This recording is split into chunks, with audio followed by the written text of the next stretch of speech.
My name is Martyn Hooper. I'm the current chairman of the Pernicious Anaemia Society, and I know that a lot of you I've spoken to on the telephones, etc. I'm just here for 10 minutes this morning to go through the introductions. We've got a packed day for you with some very interesting speeches and talks coming your way, with some interesting news as well. I'll start off with the domestics. There are no fire drills planned today, so if the alarm does go, it will be for real. There are 2 fire exits in the foyer, one to the left and one to the right. Descend the stairs, do not use the lifts, and we'll meet outside in the main street, in New Street, where the fire marshals from the hotel will take charge. There's a couple of people here today who I want you to be aware of.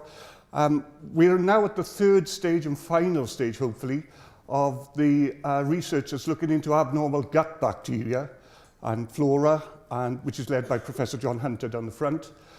We now need to recruit 12 completely healthy people. And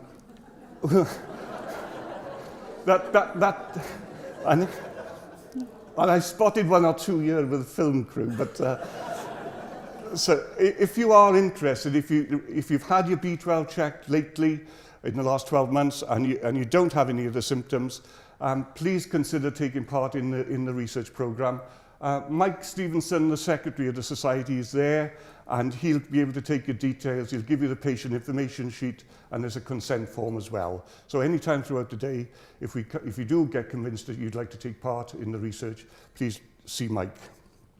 At the doorway there is the treasurer of the society, which is David Connor-Smith, and he's got some very interesting standing order forms for you.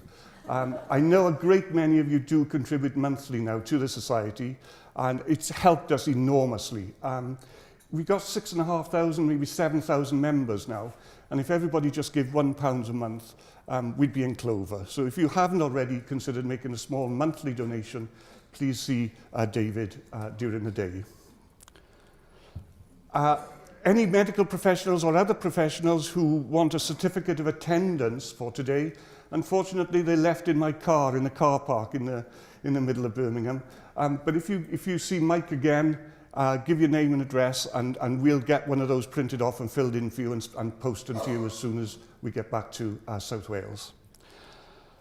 I'm up for an award. I don't know whether or not you've been aware of all this with Twitter and Facebook. But my blog has been nominated for a Blog Writers Award. And if you haven't already voted, please consider doing so. Petra from the B12 Foundation in the Netherlands, who runs our website and membership, will give you more information about that as well. And finally, we've got a gentleman here, Dr. Malcolm Boyce, down the front here, who's recruiting again for some participants for his research program that's looking at neuroendocrine tumours, and that's as far as I'm going to go on that. Apparently, people with pernicious anemia do stand an increased risk of developing these NETs, as they're called. And Malcolm, we squeezed some time in at the end for Malcolm to explain more about that later. But it is important research that needs to be done. So if you are interested in participating in that, Malcolm down the front here. Can you stand up, Malcolm, just to make yourself known?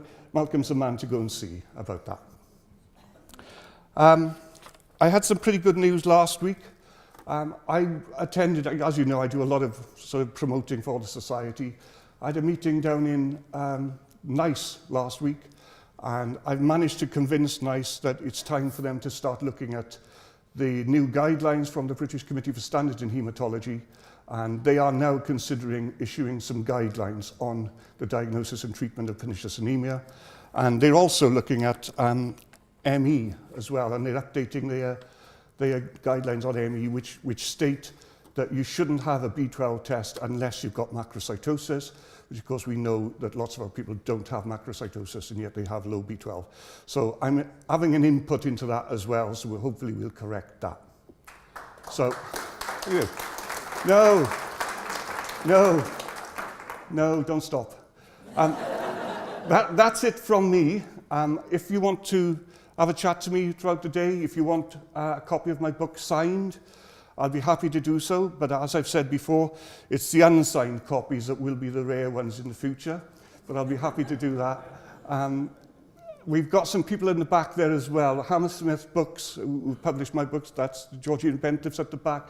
We've got Peter from Thyroid UK, who I know we've got a lot of our members have that co-condition as well. British Tinnitus Foundation were going to be here, but unfortunately their AGM is today over in Belfast. We've also got Slater and Gordon, the solicitors, at the back, who will be able to give you advice about any employment issues, because that's what I'm involved with now on almost a daily basis, is patients with pernicious anemia who are having trouble, you know, carrying on their everyday employment. So it's a grey area. There's no precedence or anything, but I'm sure they'll be able to help you. The charming gentleman at the back there in the doorway is Alistair, and Alistair's conducting the interviews for us. So if you have a little story that you'd like to tell, do at some point go and see Alistair. The event is being filmed, and if you know from the website, we've talked to the Department of Health. They're interested in putting this together as part of a training module for junior doctors. So any information you can give us will be gratefully received. And also, the interviews will go to form the basis of our next documentary, because our last documentary is now 3 years old and completely out of date. So we'll be doing that next year.